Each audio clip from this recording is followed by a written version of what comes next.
नमस्कार, मी श्वेता अंकले. तरुण भारतच्या न्यूज बुलेटिनमध्ये आपल्या सर्वांचे स्वागत. आता पाहूया ठळक घडामोडी. विजयपूरचे आमदार बसनगौडा पाटील यत्नाळ नक्कीच भाजपात परत येतील असा ठाम विश्वास माजी मंत्री रमेश जारकीहोळी यांनी व्यक्त केला. आज मंगळवारी बेळगावच्या सर्किट हाऊसमध्ये पत्रकारांशी बोलताना जारकीहोळी म्हणाले की यत्नाळ नवीन पक्ष स्थापन करणार नाहीत, ते लवकरच भाजपात पुनरागमन करतील. पंचमसाली समाजाने यत्नाळ यांना दूर केल्याच्या चर्चांवर जारकीहोळी म्हणाले की पूर्वी त्यांना आमचा माणूस म्हणणारे लोक आता त्यांना पाठिंबा देत नाहीत. ही मोठी विसंगती आहे. पक्षाच्या धोरणांबद्दल वारंवार टीका करणाऱ्या नेत्यांना सूचना देण्यात आल्या असून लवकरच आम्ही वरिष्ठ नेत्यांची भेट घेऊन याबाबत चर्चा करू असंही त्यांनी स्पष्ट केले. हनी ट्रॅप प्रकरणाची चौकशी सीबीआयकडे द्यावी अशी मागणी भाजप नेते तथा खासदार जगदीश शेट्टर यांनी आज पत्रकार परिषदेत केली. ते पुढे म्हणाले की या प्रकरणामागे कोणता तरी संघटित गट आहे. जर सीबीआय चौकशी करेल तर या घटनेमागील निर्माते दिग्दर्शक कोण आहेत हे स्पष्ट होईल. काँग्रेसच्या हमी योजनांमुळे राज्याची आर्थिक परिस्थिती बिघडली आहे. विकास कामे ठप्प आहेत. सरकारी नोकरांना पगार मिळत नाही तर गुंतवणूकदारांचे बिल 60,000 कोटींपर्यंत बाकी आहे असे त्यांनी सांगितले. भुतरामट्टी राणी चन्नम्मा प्राणी संग्रहालयात पर्यटकांकडून प्लास्टिकचा वापर सुरू आहे. प्लास्टिकच्या पाण्याच्या बाटल्यामध्ये थेट वन्यजीवांपर्यंत टाकल्या जात आहेत. नुकताच एक व्हिडिओ सोशल मीडियावर व्हायरल झाला असून यामध्ये वन्यजीवांच्या शेजारीच प्लास्टिकच्या बाटल्या तरंगत असल्याचं दिसून येत असल्यानं वन्यजीव प्रेमींकडून नाराजी व्यक्त करण्यात आली आहे. म्हैसूर येथील प्राणी संग्रहालयात प्लास्टिक अथवा बाहेरील खाद्यपदार्थ आतमध्ये सोडले जात नाहीत. मग या ठिकाणी का सोडले जात आहेत असा प्रश्न काही वन्यजीव प्रेमींनी उपस्थित केलाय. बाहेरील खाद्यपदार्थांमुळे प्राण्यांचे आरोग्य खालावते, त्यामुळे त्यांचा मृत्यू होण्याचीही शक्यता असते. त्यामुळे आतापासूनच उपाययोजना करण्याची मागणी होत आहे.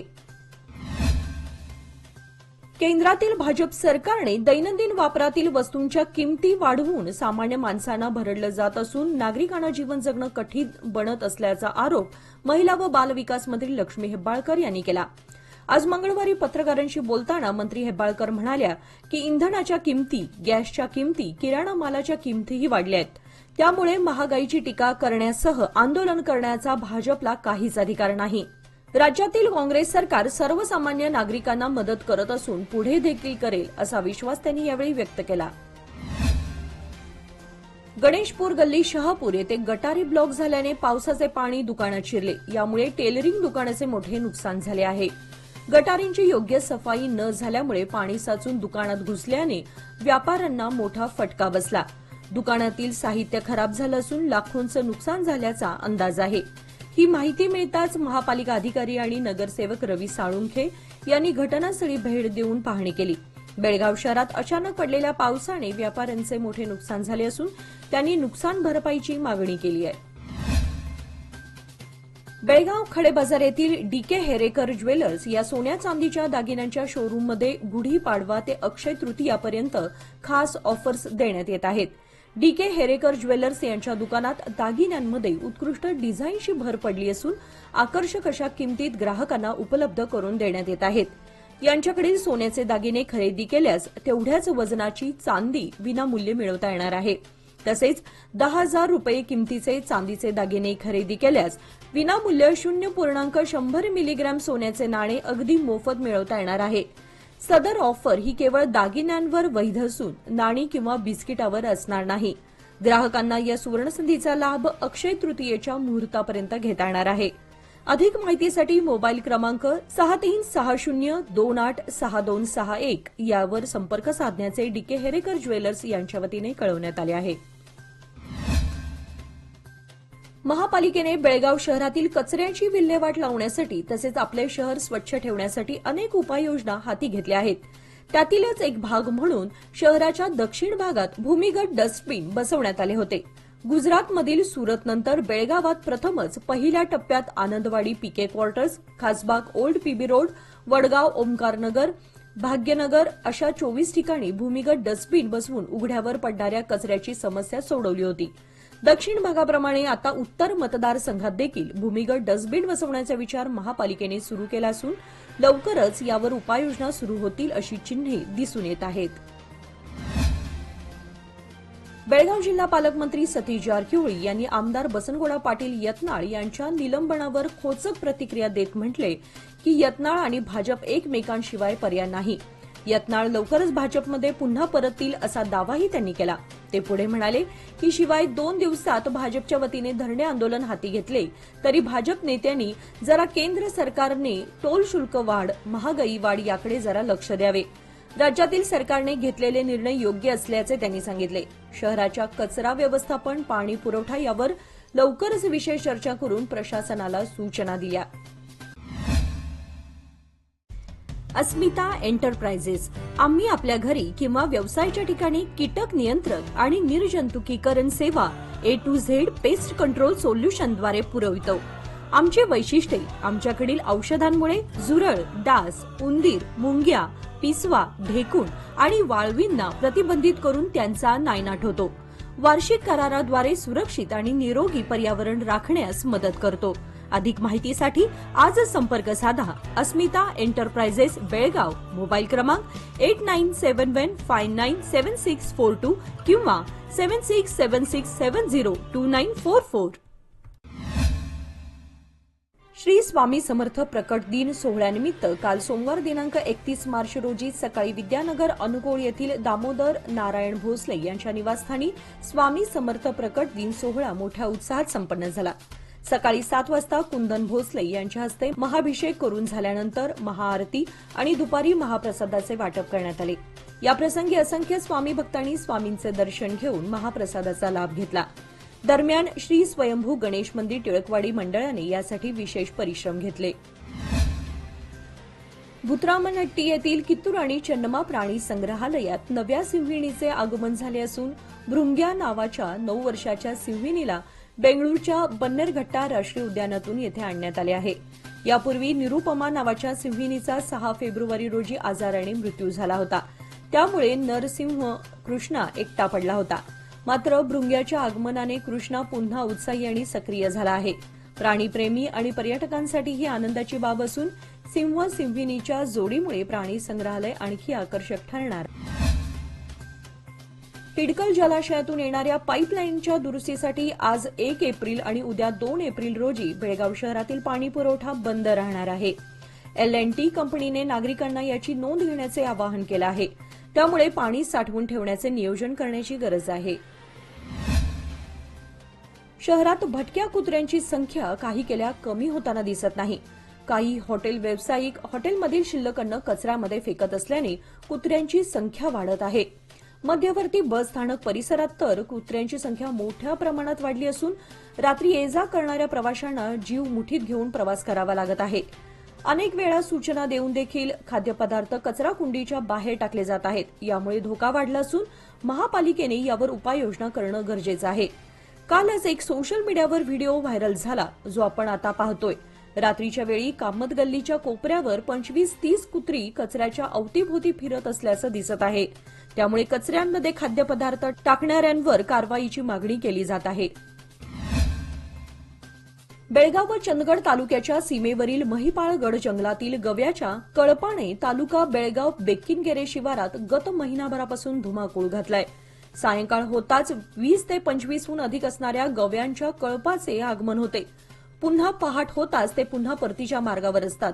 शिवारातील ऊस, मका, रताळी, बटाटे, भुईमूग आदी पिके गवे फस्त करून टाकत असल्याने परिसरातील शेतकऱ्यांना लाखो रुपयांचे नुकसान सहन करावं लागत आहे. दरवर्षी मार्च महिना सुरू होताच महिपाळगड जंगल परिसरातील वन्य प्राण्यांचे शिवारात आगमन होत आहे. याचा फटका शेतकऱ्यांना होतोय. जंगलात पाण्याचा आणि खाद्याचा तुटवडा यामुळे गव्यांचे कळप शिवारात येत आहेत. गवे पिकांचा फडशा पाडत असल्याने अनेक शेतकरी रखवालीसाठी जात आहेत. मात्र सर्व शेतकऱ्यांना रखवाली करणं शक्य नसल्यानं त्यांना आर्थिक फटका बसत आहे. बेळगाव, हुक्केरी, चंदगड व गडहिंग्लज या 4 तालुक्यांच्या सीमेवर ठाण मांडलेल्या व आजरा जंगलातून आलेल्या चाळोबा गणेश हत्तीने गत पंधरवड्यापासून उच्छाद मांडलाय. या 4ही तालुक्यांच्या सीमेवरील विविध गावांच्या शिवारात हत्तीकडून पिकांचं मोठं नुकसान सुरू आहे. मरणहोळ व मोदगा गावच्या शिवाराला लागून असणाऱ्या कामेवाडी शिवारातील रखवालीसाठी शेतात बांधलेल्या शेडचे हत्तीने मोठे नुकसान केले आहे. अण्णाप्पा कोळी यांच्या शेडमधील तांदूळ, पाण्याचे भरलेले बॅरल, 4 घागरी फोडल्या, तसेच तर शेडमधील शेगडीचंही नुकसान केलं आहे. याशिवाय निवारा शेडचे पत्रे फोडून नुकसान केले आहे. धान्य विस्कटले असून काही खांब उचकटवून टाकण्यात आलेत. अण्णाप्पा पिकांच्या रखवालीसाठी या ठिकाणी वास्तव्य करतात. लोकमान्यच्या मुदत ठेव योजना म्हणजेच सुयोग्य कालावधी सर्वोत्तम व्याजदर. आता तुमच्या गुंतवणुकीवर मिळवा 10.60% परतावा. अधिक माहितीसाठी आजच संपर्क करा 1800212450. लोकमान्य, प्रत्येक पावलावर तुमच्या सोबत. योजना फक्त सभासदांकरिता. नियम व अटी लागू. सध्या सीमाभाग परिसरातील ग्रामीण भागात शिवारात जुन्या विहिरीतील गाळ काढणे, खोली वाढवण्यासाठी खोदाई करणे, तसेच नवीन विहिरींची निर्मिती करणे अशी बऱ्याच ठिकाणी कामे सुरू असल्याचे चित्र दिसत आहे. या परिसरातील भूगर्भातील पाण्याची पातळी खालावत चालली आहे. चालू वर्षी ही पातळी 15 ते 20 फूट अशी कमालीची खालावल्यामुळे विहिरीतील पाण्याचे झऱ्यातून अगदी कमी पाणी येत आहे. त्याप्रमाणे विहिरीमध्ये साठणाऱ्या पाण्याचा साठाही कमी होत चालल्यानं ऊस, मका, गहू, पालेभाज्या इत्यादी पिकांना पाणी कमी पडू लागलंय. त्यामुळे हिरवीगार दिसणारी पिके पाण्याअभावी करपू लागली आहेत. भारतरत्न डॉक्टर बाबासाहेब आंबेडकरांनी देशाला संविधान देताना देश समृद्ध बनवण्याची दिशा दिली. लोकशाहीच्या माध्यमातून प्रत्येकाला समान अधिकार प्रदान केले. अशा या घटनाकारामुळेच आज माझ्यासारखी गृहिणी राजकीय क्षेत्रात विविध पदावर काम करू शकत आहे. डॉक्टर बाबासाहेब आंबेडकरांनी निपाणीत 2 दिवस वास्तव्य केले. दरम्यानच्या काळात गव्हाण परिसरात घोड्यावरून फेरफटका देखील मारला आहे. याला 11 एप्रिल रोजी 100 वर्षे पूर्ण होत आहेत. डॉक्टर बाबासाहेब आंबेडकरांच्या या भेटीच्या आठवणी जागा करण्यासाठी व विचारांचा जागर व्हावा याकरिता निपाणी भेटीचा शताब्दी महोत्सव मोठ्या उत्साहात साजरा करण्याचे नियोजन केले आहे. यामध्ये सर्व जाती धर्माच्या लोकांसह सर्व पक्षीयांनी सहभाग घ्यावा असे आवाहन आमदार शशिकला जोल्ले यांनी केले आहे. सदलगा नगर परिषद व्याप्तीत स्थावर मालमत्ता असणाऱ्या मालकांसाठी नगर परिषदेकडून एप्रिल महिन्यासाठी विशेष ऑफर देण्यात आली आहे. 1 एप्रिल ते 30 एप्रिल अखेर घरफाळा पाणीपट्टी भरणाऱ्या नागरिकांना 5% सवलत देण्यात येणार आहे.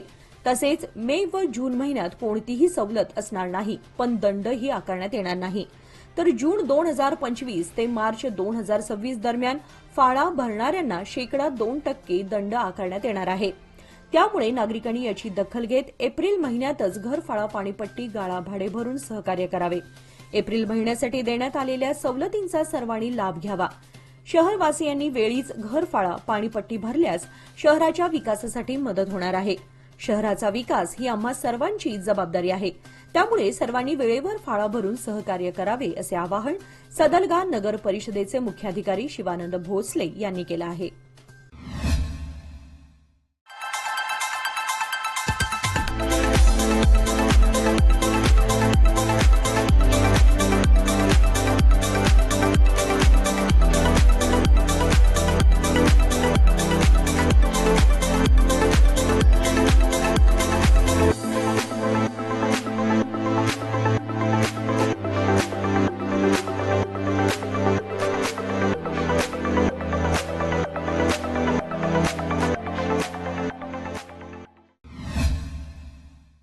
संकेश्वर पोलीस ठाण्याचे पोलीस निरीक्षक SM आवजी हे भ्रष्टाचारी अधिकारी असून दलित विरोधी भूमिका ते नेहमी घेत असतात.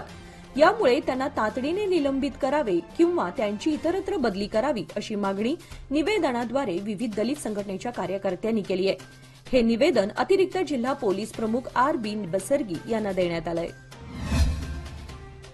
हर हर महादेवच्या गजरात बसवाण गल्ली बेळगाव येथे सोमवारी इंगळ्याचा कार्यक्रम उत्साहात झाला. तसेच भर पावसातही पालखी उत्सवात भाविक मोठ्या संख्येने सहभागी झाले होते.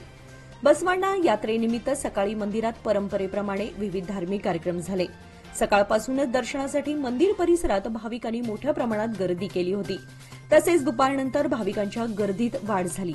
बसवांना देवाची सासनकाठी व पालखीची मिरवणूक काढण्यात आली. पांगुळ गल्ली बेळगाव येथील अश्वत्थामा मंदिरात गुढीपाडवा मोठ्या उत्साहात साजरा करण्यात आला. मिथुन कुराडे व नीता कुराडे या दाम्पत्याच्या हस्ते गुढी उभारून अश्वत्थामा देवाची विधिवत पूजा करण्यात आली. यानंतर गल्लीतील गरजू महिलांना धान्य वाटप करण्यात आले. या कार्यक्रमाला गल्लीतील पंच, स्थानिक नागरिक व महिला मोठ्या संख्येने उपस्थित होते. भारतनगर वडगाव येथील नागरिक सुनील भुजंग पोटे यांचे अल्पशा आजाराने दुःखद निधन झाले. निधन समयी ते 65 वर्षांचे होते. त्यांच्या निधनानंतर कौस्तुभ पोटे यांनी जायंट्स आय फाउंडेशनचे संस्थापक मदन बामणे यांच्याशी संपर्क साधला आणि नेत्रदान करण्याविषयी कळवले. त्यानुसार बेळगाव वैद्यकीय महाविद्यालयातील नेत्र विभागाशी संपर्क साधून नेत्रदान प्रक्रिया पूर्ण केली. त्यांच्या पश्चात पत्नी, भाऊ, भाऊजय असा परिवार आहे.